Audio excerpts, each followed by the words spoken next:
मध्य प्रदेश में 28 सीटों पर उपचुनाव होना है, जिसमें से 16 सीटें ग्वालियर चंबल अंचल के। इसलिए बीजेपी हो या कांग्रेस, सभी का पूरा फोकस इन्हीं सीटों पर है।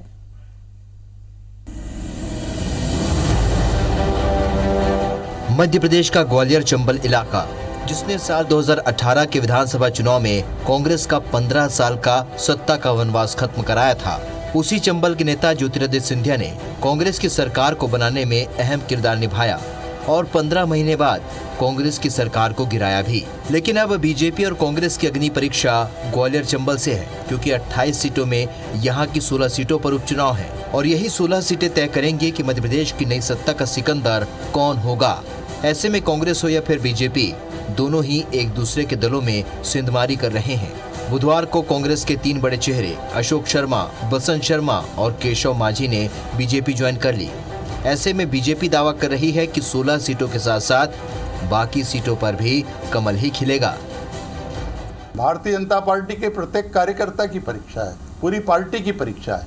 हमारे यहाँ व्यक्तिगत नहीं चलता, हमारे यहाँ सामूहिक जवाबदारी ली जाए। इस्तीफा देकर आए हैं और हमने मंत्री बनाया है और फिर मंत्री ये बने रहेंगे जीतने के बाद।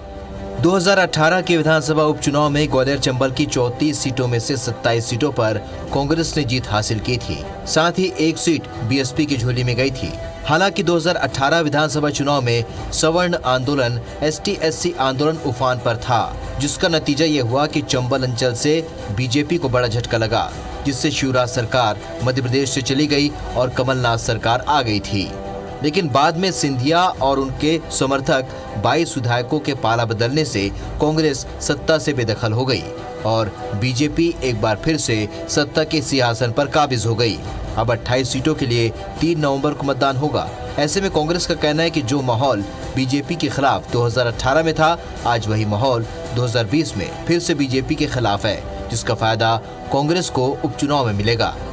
जो गद्दार लोग गए हैं उनके अगेंस्ट में जो कांग्रेस ने प्रत्याशी उतारे हैं, सारे युवा उतारे और बिल्कुल स्वच्छ छवि के उतारे हैं और जनता के बीच से हमने जो सर्वे किया है, सर्वे में जिनका नाम आया है उनसे उतारे हैं। तो स्वाभाविक है कि 12-13 सीटें पूरी की पूरी चंबल की कांग्रेस के खाते में जाएंगी। बहरहाल ग्वालियर चंबल अंचल में बीजेपी की कमान खुद ज्योतिरादित्य सिंधिया, मुख्यमंत्री शिवराज सिंह चौहान और केंद्रीय मंत्री नरेंद्र सिंह तोमर संभाले हुए हैं, तो वहीं कांग्रेस की तरफ से PCC चीफ कमलनाथ हर स्तर पर चंबल की 16 सीटों की खुद मॉनिटरिंग कर रहे हैं। लेकिन एक नजर इस ओर भी देखें कि जिन 16 सीटों पर चुनाव होना है, उन 16 सीटों में से 12 सीटें ऐसी थी जिन पर भाजपा के प्रत्याशी कांग्रेस के प्रत्याशी से 10,000 से लेकर 57,000 वोट के अंतर से हार गए थे।